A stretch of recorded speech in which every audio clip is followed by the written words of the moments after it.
Hello, আমি তোমাদেরকে যে 60 দিনের মেকআপের ছোট ছোট টিপস দেবো বলেছিলাম, তারই আজকে প্রথম দিন, মানে ডে 1। Let's go.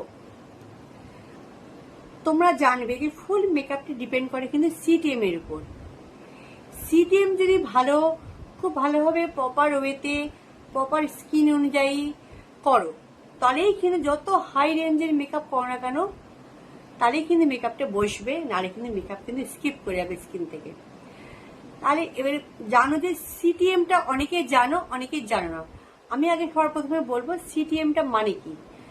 যারা জানো না তাদের জন্য বলছি, সিটিএম এর ফুল ফর্ম হলো ক্লিনজিং টোনিং ময়েশ্চারাইজার। আজকে বলবো ক্লিনজিং সম্বন্ধে। ক্লিনজিং এর দুটো ভাগ আছে, ক্লিনজিং মিল্ক এবং ক্লিনজার। ক্লিনজিং মিল্কটা হচ্ছে কি নর্মাল টু ড্রাই স্কিনের জন্য, আর ক্লিনজারটা হচ্ছে কি অনলি অয়েলি স্কিনের জন্য, যাদের পিম্পলস র্যাশ আছে তাদের জন্য।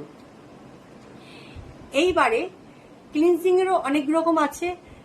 আমি দেখাচ্ছি 1 2 3, তিনটা ভাগ দেখাচ্ছি, আর ক্লিনজার দেখাচ্ছি 1 2 3।